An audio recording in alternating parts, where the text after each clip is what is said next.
Valeria Koschemjako wurde ins russische Rekordbuch als die kleinste Mutter des Landes aufgenommen.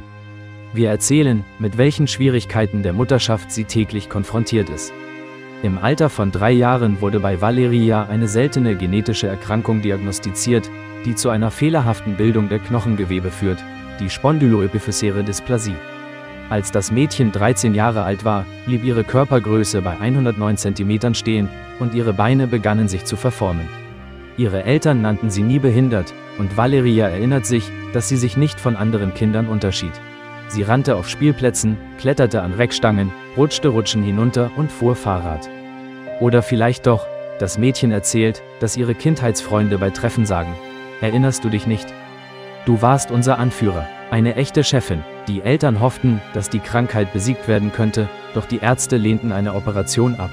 Sie erklärten, dass das Kind noch nicht ausgewachsen sei und es nach einem chirurgischen Eingriff zu Knochenproblemen kommen könnte. Auch Hormonspritzen lehnten sie ab, da das Mädchen bereits genug Hormone produziere. Die Familie hoffte, dass sich etwas ändern würde, wenn Lara 18 Jahre alt würde, doch ihre Hoffnungen erfüllten sich nicht. Nach ihrer Volljährigkeit erhielt das Mädchen eine Quote und reiste nach Kurgan, in das medizinische Zentrum für Traumatologie und Orthopädie des Akademikers Ilisarov, wo schwere Knochenpathologien behandelt werden. Das Urteil der Ärzte war enttäuschend. Für eine Operation war es zu spät, sie hätte im Alter von 6 Monaten helfen können. Jetzt, erklärten die Mediziner, könne man die Beine begradigen, doch die Ästhetik würde ihren Preis haben. Valeria müsste den Rest ihres Lebens auf Krücken gehen. Das Mädchen lehnte ab. Anders fühlte sich Lara im Alter von 13-14 Jahren, als klar wurde, dass andere Mädchen sich mit Jungen trafen, während Valeria von den Jungs als Freundin und einer von uns angesehen wurde. Einmal hielt sie es nicht mehr aus und beschwerte sich bei einer Freundin: Alle gehen in Paaren, nur ich bin allein. Als Antwort hörte sie: Lara, nun, so bist du eben, was kann man da machen? Irgendwie musst du damit weiterleben. Das Mädchen war verärgert, und die Eltern bemerkten es. Der Vater befahl ihr, sich nicht gehen zu lassen. Erstaunlicherweise half der Rat. Lara beschloss fest für sich, dass sie eine Familie haben würde, und lebte weiter wie zuvor.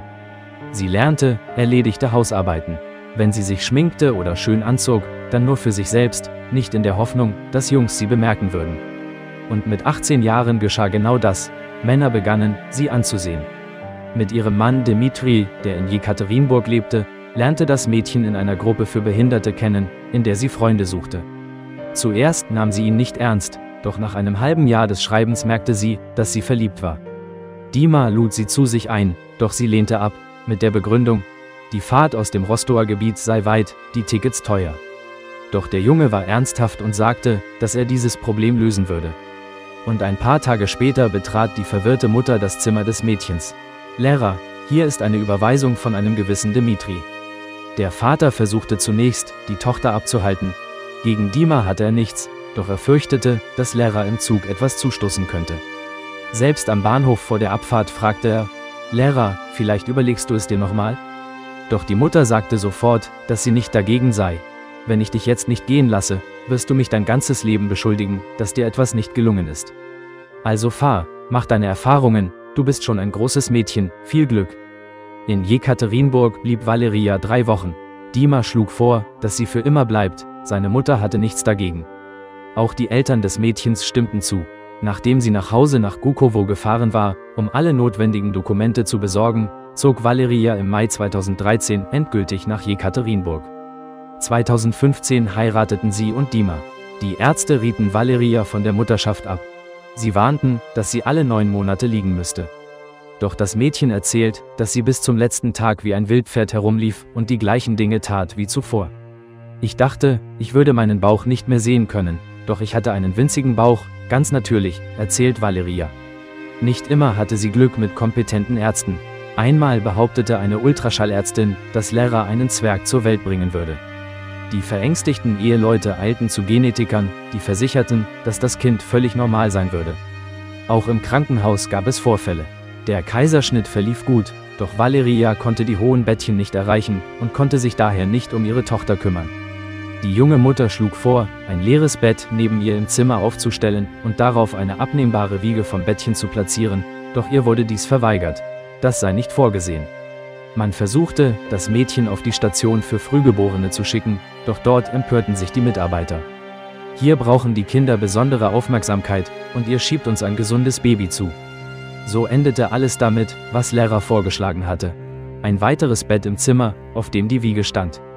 Evangelisch Elina war zunächst ein perfektes Kind. Sie wog nicht viel, war nicht launisch, zapelte nicht herum. Doch als sie zu wachsen begann, wurde es schwieriger, mit der Tochter zurechtzukommen. Das Kleine verstand einfach nicht, dass die Mutter nicht so schnell und lange laufen konnte wie sie. Valeria musste sie an einer Leine führen, sonst konnte das Mädchen weglaufen, und die ganze Nachbarschaft musste sie einfangen. Es gab auch Spott. Beißt sie etwa? Beim ersten Mal brachte Lehrer ihre Tochter mit Bedenken in den Kindergarten. Sie sorgte sich, wie die Kinder auf sie reagieren würden. Zunächst zog das Mädchen tatsächlich Aufmerksamkeit auf sich, doch nach 2 Wochen hatten sich alle daran gewöhnt.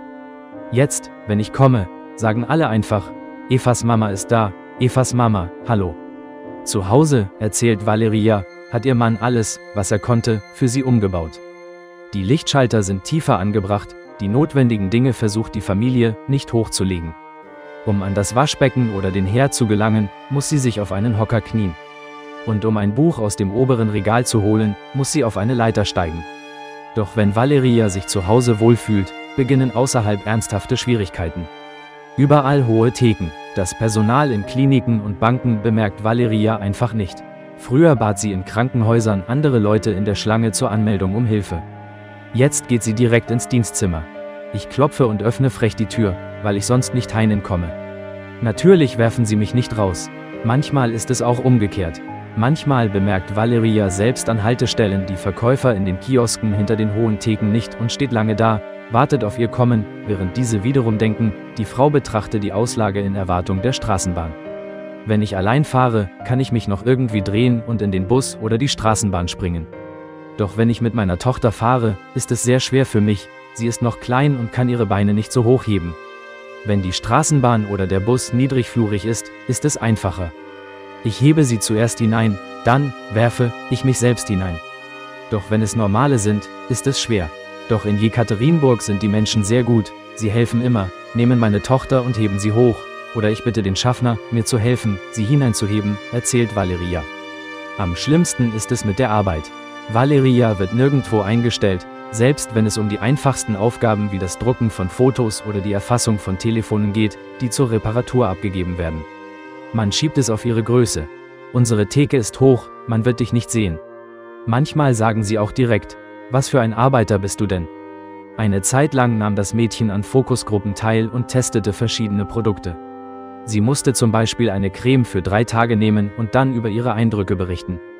Valeria wurde nie live gesehen, doch einmal plauderte jemand über ihre Größe und Koschemjako wurde aus der Gruppe ausgeschlossen, mit der Begründung, sie habe gesundheitliche Kontraindikationen. Im Februar 2021 erzählte Valeria in ihren sozialen Netzwerken, dass sie sich während des Lockdowns für Maniküre begeistert hatte.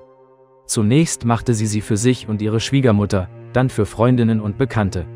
Sie machte es einfach so, doch im Januar stieß sie auf Kurse zu einem günstigen Preis und nicht weit von zu Hause. Jetzt ist sie eine zertifizierte Maniküre-Meisterin und plant, von zu Hause aus zu arbeiten. Im März 2020 erzählte Valeria Jekaterinburg online, dass sie am meisten fürchtete, ohne Beine dazustehen. Die Schmerzen in ihnen hatten in letzter Zeit zugenommen. Die Ärzte zucken mit den Schultern und sagen, dass das Mädchen bereits das letzte Stadium des Knochenabbaus erreicht habe und man nichts mehr dagegen tun könne. Doch Lehrer sieht ihre Worte nicht als Urteil. Schon vor langer Zeit, mit 18 Jahren, als sie bei der medizinisch-Arbeitsexpertise war, die man für die Beantragung einer Behinderung durchläuft, sagte man ihr, dass sie noch etwa 4 Jahre laufen könne und sich dann auf einen Rollstuhl vorbereiten solle. Doch sie ist immer noch auf den Beinen, hat sogar ein Kind auf ihnen ausgetragen. Der Schmerz gefällt ihr nicht, doch sie ist überzeugt, dass die Medizin nicht stillsteht und dass man vielleicht bald mit diesem Problem umgehen kann.